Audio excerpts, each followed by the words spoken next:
Olá, pessoal. Estou aqui com o meu chapéuzinho de São João, tá? Estou aqui. Às vezes eu coloco meu chapéu aqui do Deleuze também. Ah, ficou até legal isso aqui, ó. Ah, bacana isso aí. Tá?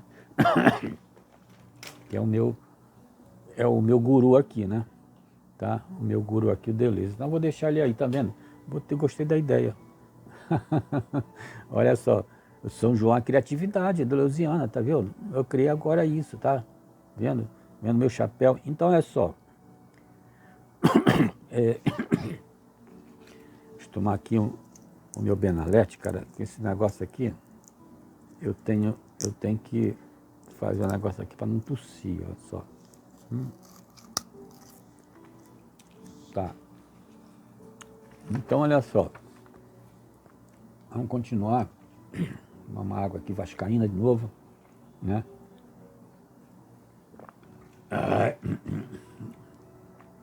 Ó, lembrando aqui, sempre vou mostrar o meu ciclo aqui, ó. Tá? Eu fui ali e imprimi esse troço lá, ó. Tá vendo? Olha só. Imprimi esse ciclo aqui, adaptação, né? Tá? Ai, ai, ai, ai, ai, ai. Ó, tá dando para ver os bichos ainda, tá, né? Ó, filosofia de Michel Foucault também. É o pessoal aqui que é meu guru aqui, tá? Então, olha só. Terapia e bloqueios. Bloqueio funcional, tá? Possibilidade de awareness para trabalhar as figuras eliminadas do campo. Então, olha só. Nem todo bloqueio ele é prejudicial, né?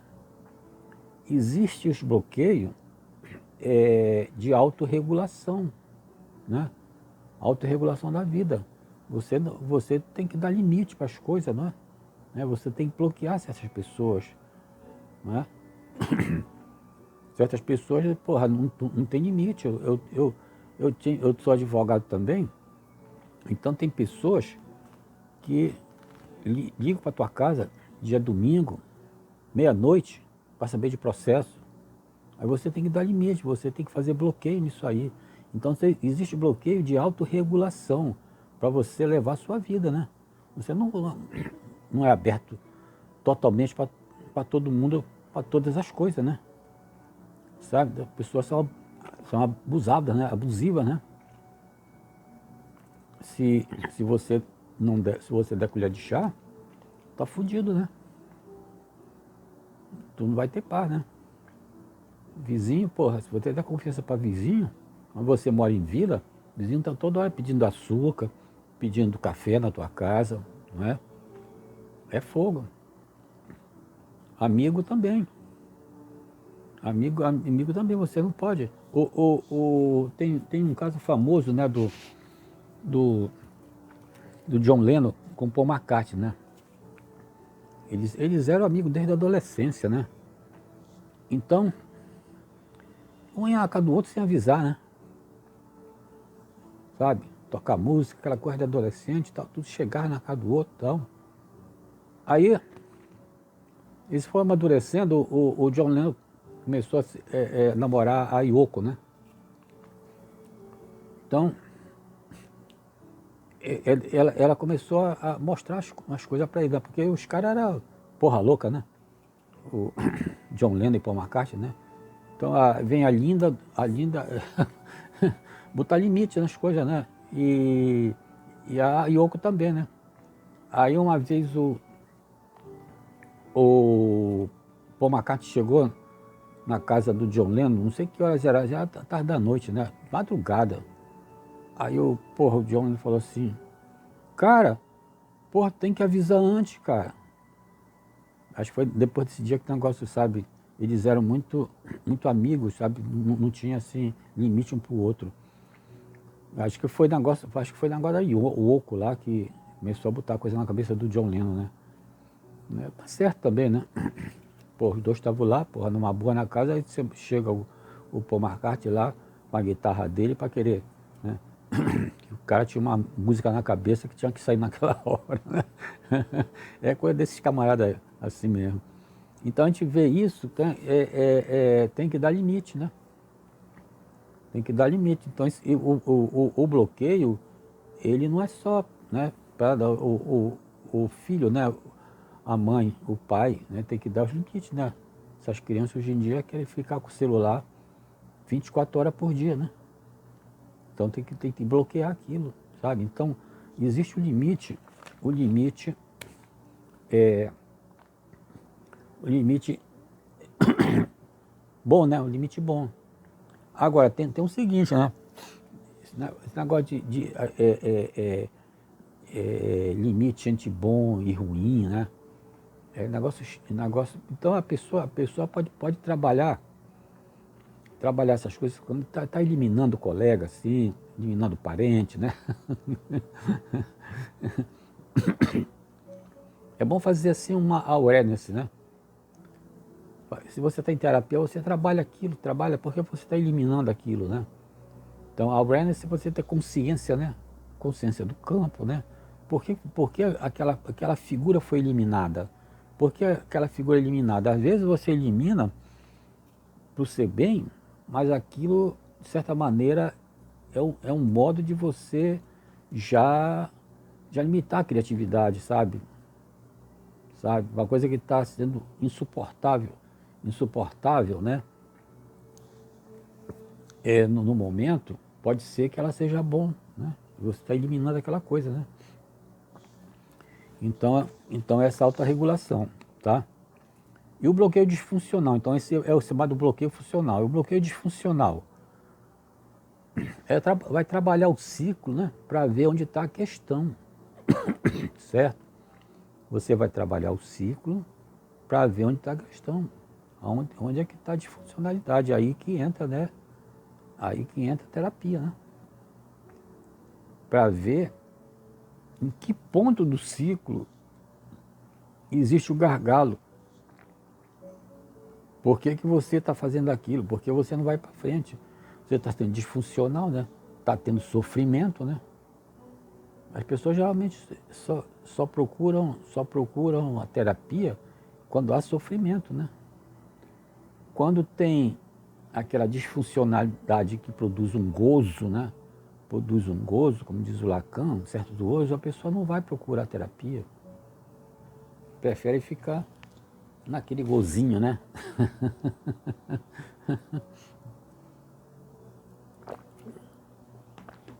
Prefere ficar naquele gozinho sempre e não procurar e ver por que aquele gozinho é suficiente para ela, né?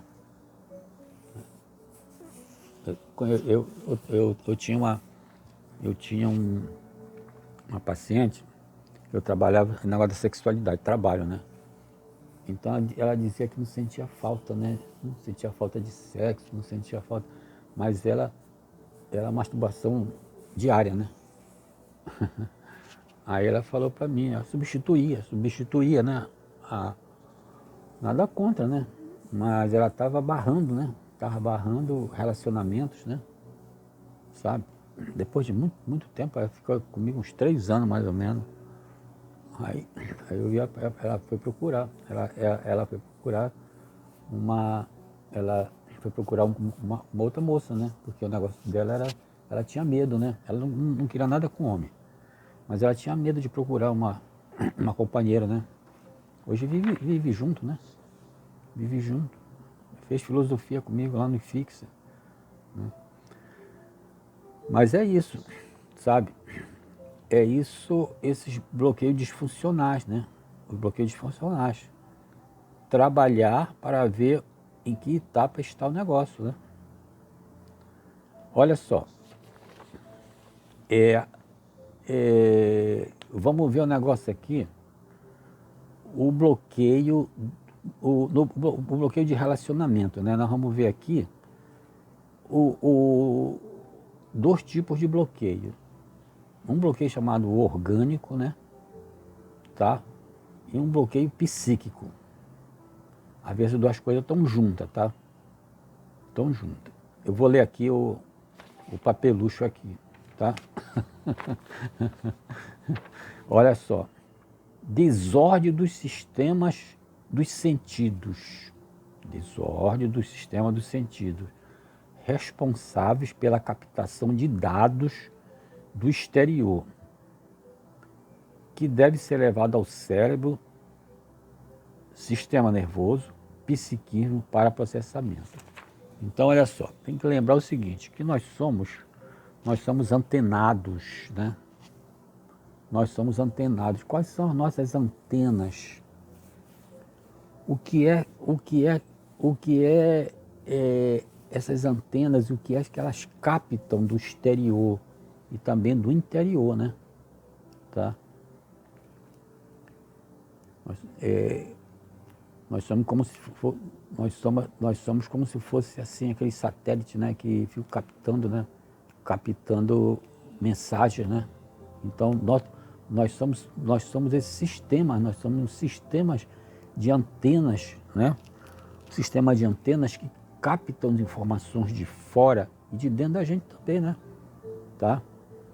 Que são nossos sentidos, né?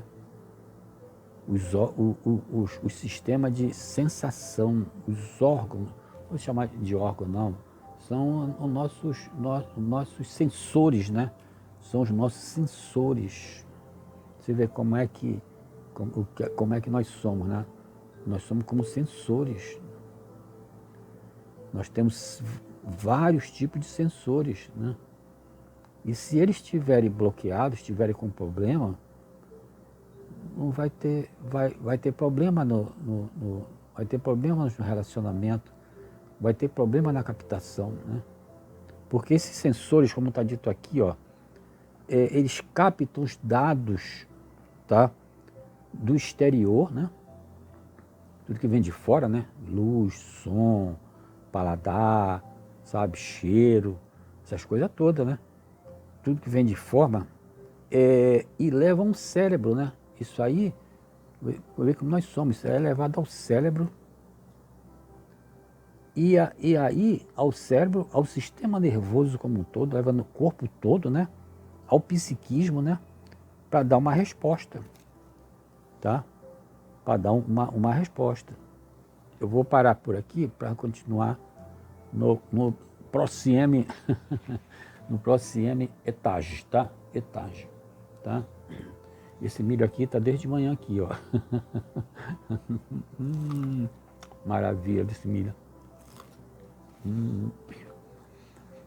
Au revoir, de leve. Aqui, não esquece, ó, meu chapéu aqui, eu vou, porra.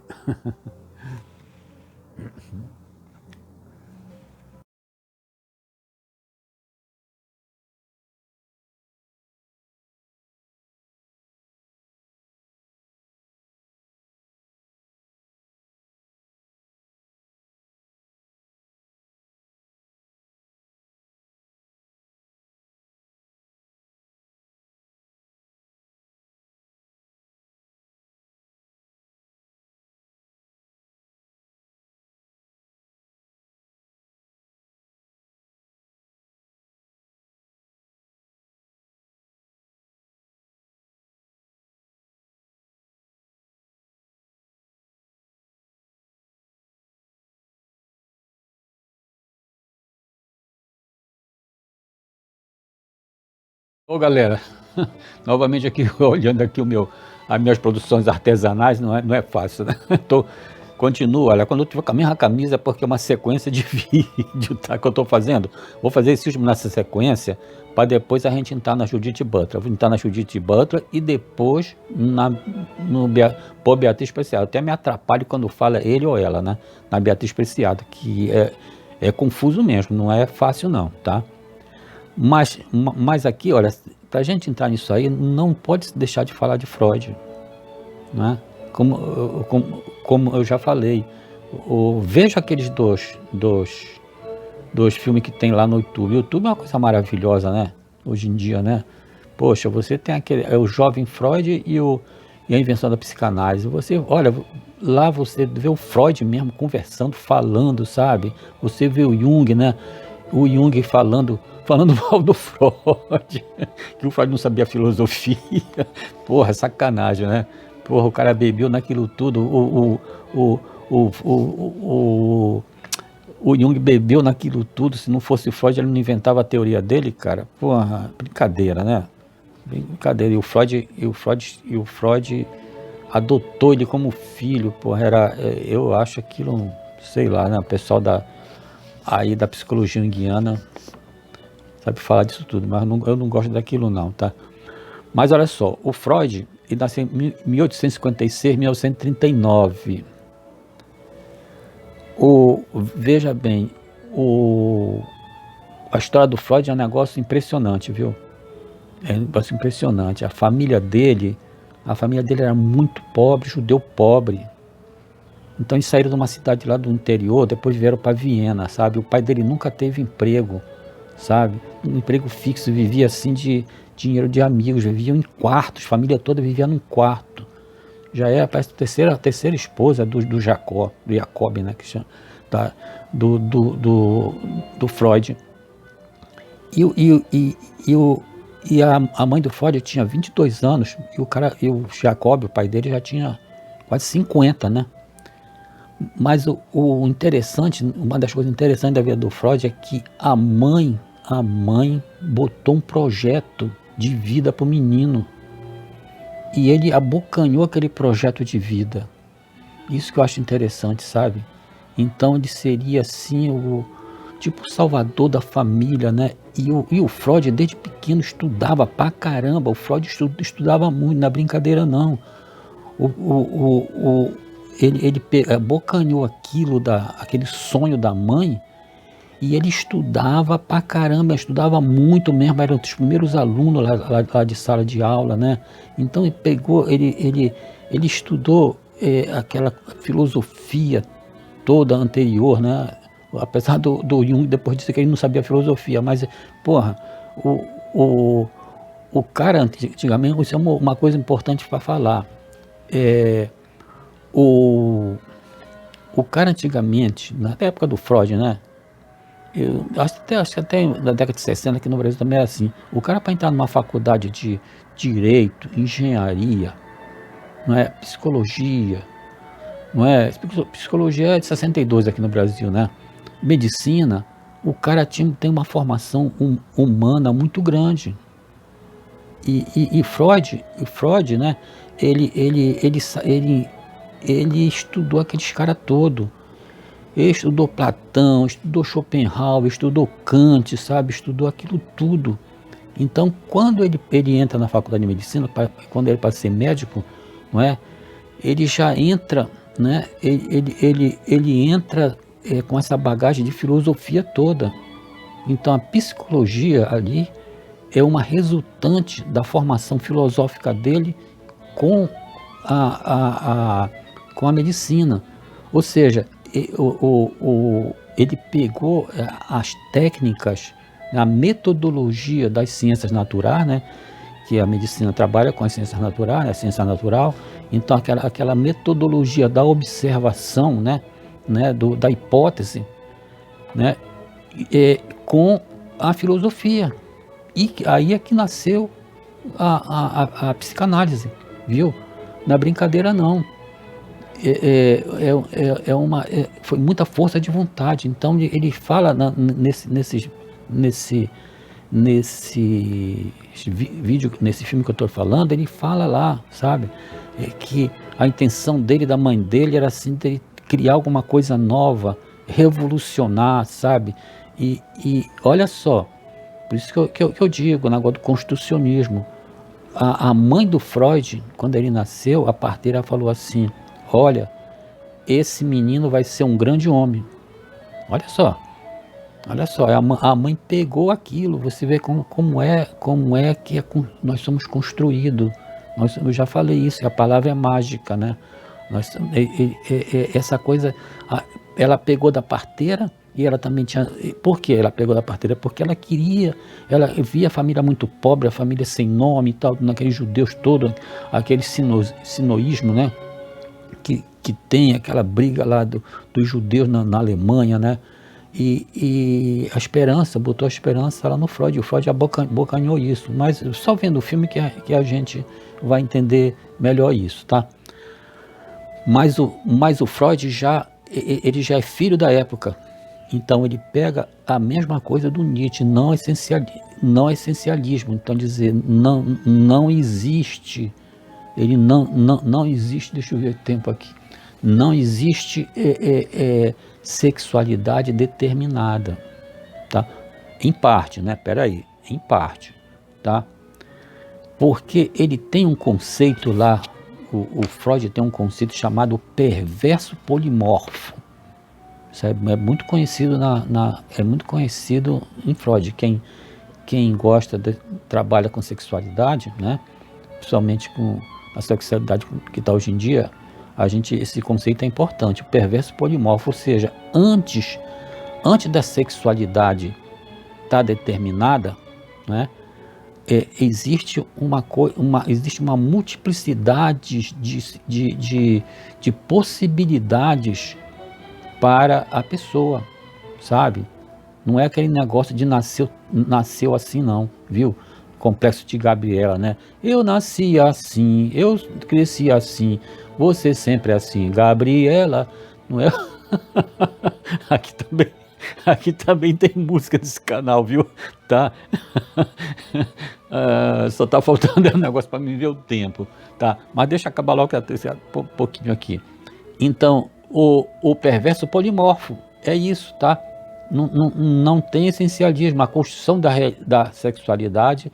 Então, como é que é construído a sexualidade por Freud? A sexualidade é construída através do drama familiar, tá? Do drama familiar, papai, mamãe e criança ali, e aí junto com o superego, né, e o id, então é que vai formar o ego ali, vai formar o ego, a subjetividade. Então é o drama familiar, né? O drama familiar, ou seja, aquela coisa papai, mamãe, né, identifica com um, identifica com o outro, tá? E o superego ali, quer dizer, a instância da moral atuando, não é? E a briga do id lá, querendo prazer, prazer, prazer, prazer. Então, isso aí tudo é que vai formar a subjetividade. Mas antes disso tudo, de ser formado isso, existe o perverso polimorfo. Então, você vê que Freud, ele não é essencialista, sabe? Nós não nascemos com coisa determinada. Nós nascemos com o quê? Com um conjunto de possibilidades, e a nossa sexualidade vai ser determinada, né, pelo esse jogo, né, pelo drama familiar, né, pela instância do superego da moralização, né, e pelo id, né. Então, o que era a moralização da época? Mulher, né? Mulher não pode ter prazer vaginal, não pode ter prazer clitoriano, tem que ser vaginal. Por quê? Porque é a procriação, então era a época vitoriana, né? Sabe? Então, a instância moral pregava isso, tá? Por isso que ele adotou, né? Então, é uma visão que é a visão da época, a visão falocêntrica, né? Que a menina tem inveja do pênis, certo? Por isso que essas duas autoras aí depois vão dizer que toda a sexualidade, não é construída a partir da cabeça dos heterossexuais. Freud era um, né? Filho da época, né? Não vai dizer, vai culpar o cara. O cara era vitoriano, era isso, tá? Então agora, a partir desse vídeo a gente vai estudar agora Judith Butler e depois a Pô Beatriz Preciado. Quer dizer, vamos do mais simples mais complicado, né? Que Pô Beatriz Preciado é pauleira, viu? É pauleira, não é brincadeira, não. Tchau. Tchau, até o próximo. Opa.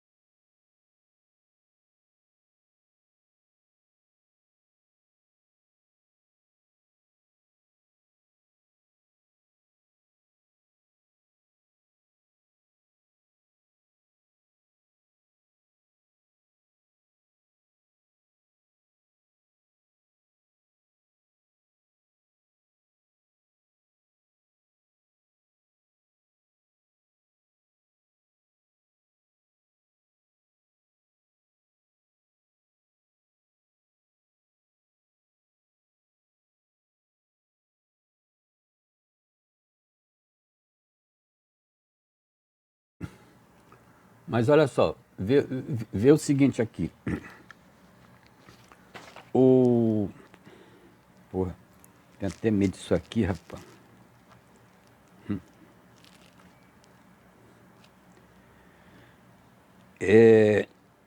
Olha só. Eu não sei se isso aqui tem pira, porra. Já pensou, eu gravei isso tudo aqui? Ah, deixa pra lá, acho que tá gravando sim. E vamos continuar o processo de enrabação, o método de enrabação dalesiano. É o seguinte, é inversão do platonismo. Em síntese, né? Em síntese, é um texto não é muito longo não, mas em síntese é o seguinte, né? O que é que o Platão faz?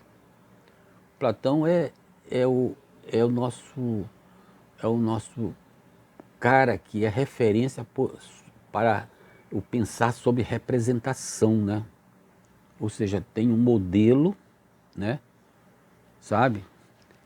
E tudo aquilo que tá assim, os objetos, as coisas da vida e tudo, são tudo referenciado a esse modelo. Então é o pensar por representação, sabe? Então a gente vai procurar, no pensamento por representação, a gente vai atrás de uma verdade. Uma verdade que nós instituímos primeiramente, que Platão instituiu, que é o que? As ideias, né?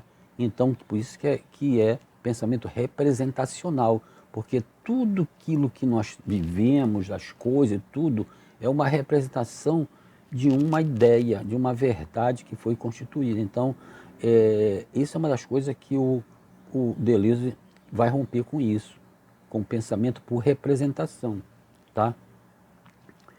E tem o seguinte, nesse movimento de representação, o Platão, o que é que o Platão faz? O Platão diz assim, olha só, só vai prestar aquelas coisas, cópias que são parecidas, sabe? Aquelas cópias que seguem um modelo. Só é verdadeiro tudo aquilo que está, né? Tudo aquilo que segue o modelo, o movimento representacional, né? São as cópias do mundo das ideias, né? Então, por isso que ele expulsa determinados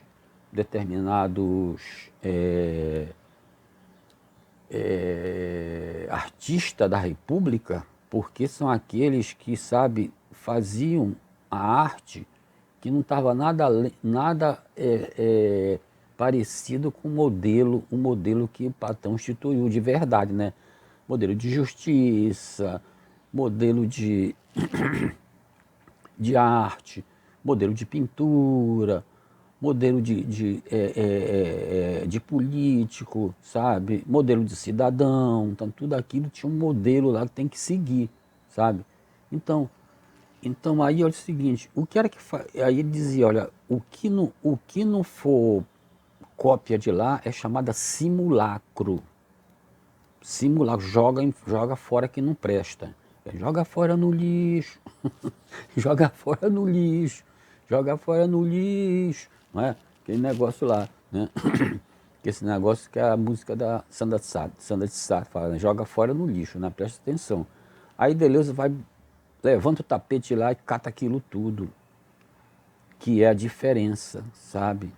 Que é a diferença, porque ele é o filósofo da diferença. Então, a inversão do platonismo, valorizar o simulacro, em vez de simular, em vez de valorizar a cópia, aquela cópia de acordo. É que eu tenho que ajeitar minha boca, que a minha... acho que eu vou fazer uma coisa aqui, cara, tá? Porra, tá ficando assim. Olha só. Então, né, eu tenho que tirou, vendo? Isso aí ele enrabou o Platão, sabe? Vamos parar por aí para não, depois a gente vai estudar essas coisas mais a fundo, né? Mas ele enrabou. Aí vamos pro Nietzsche, né? Ele enrabou o Nietzsche, mas o enrabou ele já botou um pouco menos, né? Ele já, né, adotou o Nietzsche, todas as ideias do Nietzsche lá, alguma coisa modificando do jeito dele, por exemplo, o negócio da, como é? A repetição, né? A repetição. Porque na hora da repetição no Nietzsche, é a repetição do mesmo, né? Mas ele não, ele diz, não, a repetição é da diferença, sabe? É um negócio meio assim que eu não, eu não manjo muito não, tá? Em Hilme, olha só, outro que ele enraba é o Hilme, aquele cara lá aquele cara lá do esse livro ele escreve do Hilme em 1953, olha só, tu vê bem, onde estava iniciando, né? Que ele diz assim, a história da filosofia botou o Hilme como aquele que diz que o conhecimento é empírico, né? Nosso conhecimento nasce da empiria. Diz assim, não, mas o que o Hilme também falou é que esqueceram que é das relações, sabe? É das relações que nascem as ideias. Você vê, né? Sabe? Então, esqueceram. Então, da relação das coisas no mundo da imanência, né? No mundo da imanência, nas relações que existem entre as coisas que estão acontecendo, é que surge a ideia. Não é da empiria, olhou para a empiria e aquilo, pá, não, esqueceram o que ele estava falando, é das relações, tá? Nietzsche, a filosofia, eu já falei, ó, é o livro, né, 1962. Kant, que ele vai também enrabar o Kant, né? O Kant, ele pega lá o negócio do, eu esqueci o que é, ele pega lá, eu esqueci o que é do Kant. Pois eu lembro. É o Proust e os signos, né? Também, né? Lá no Proust e os signos ele pega e faz aquele movimento do pensamento, que é o pensamento, né? Utiliza lá as coisas, como é que é o pensar, né? Sabe? O Bergsonismo de 66 também, né? Também ele pega lá em Rabi utilizando a apresentação de Sacha Masoch, também de 67, Spinoza e o problema da expressão, né? 68, né? Tá? Que foi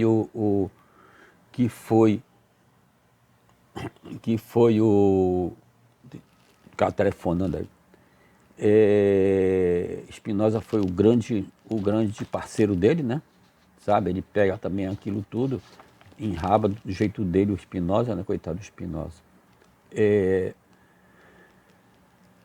Lógica do Sentido, de 69, outro livro, né? Spinoza, Filosofia e Prática, 1970, olha só, você vê mesmo, tudo são livros que ele faz sobre os autores da história da filosofia, sabe? A dobra do Leibniz, né? Que ele vê aquele negócio no Leibniz, negócio do ritornello, parece, né? Ele vai criando conceitos em cima desse pessoal, né? Sabe? Platão, né? Que já falei. Outro livro, Cinema e Imagem e Movimento, né? Que ele pega lá, ele utiliza as ideias, as coisas do cinema, do Truffaut, eu acho, daquelas coisas do Truffaut, não é? E faz conceitos através daquelas ideias lá do cinema, Cinema 2 também, ó, Cinema 2, Imagem de Tempo. Isso são um livro, né? Conversações de 1990, Crítica e Clínica de 93, tá vendo? Esses são os livros do Deleuze. Então é importante dizer, isso aqui eu falei dos livros que ele fez, né? Sozinho, tá? Mas é importante dizer esse método dele, como ele se apropria da escola da história da filosofia, né? Ele não vai lá aprender simplesmente, né? Abocanhar aquele monte de informação. Ele não faz isso, Deleuze, né? Ele primeiro institui um problema, né? O método dele de pensar é assim, institui um problema. Qual é o meu problema? Qual é o meu problema na filosofia? O meu problema é o pensamento. O que é o pensamento? Como é que eu vou sair dessa? O meu problema é a diferença. Meu problema é a diferença. Como é que eu vou instituir a diferença como como o modo de ser da vida, não é? Se tudo, né?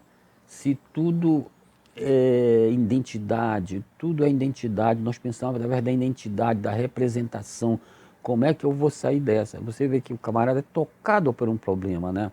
É isso que ele fala, como é que surge o pensamento. O pensamento esse não é assim. O pensamento do senso comum é assim. E você vai pegar o metrô?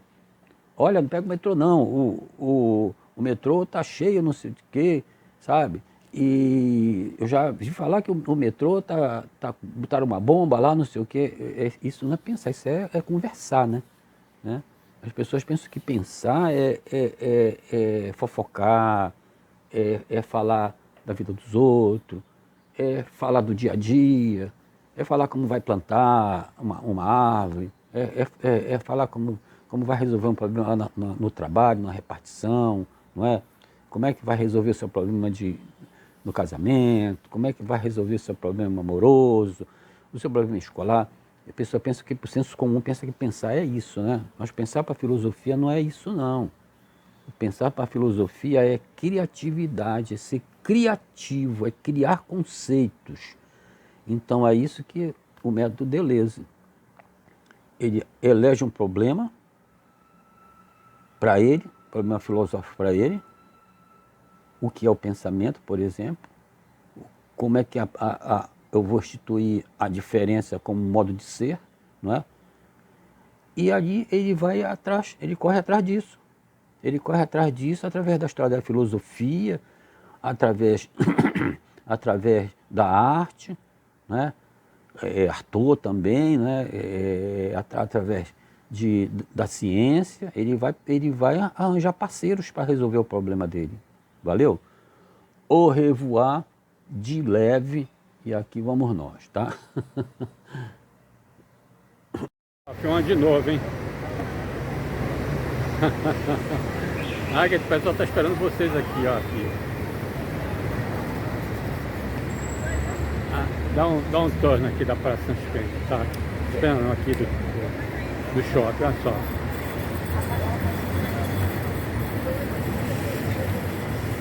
Olha. Olha.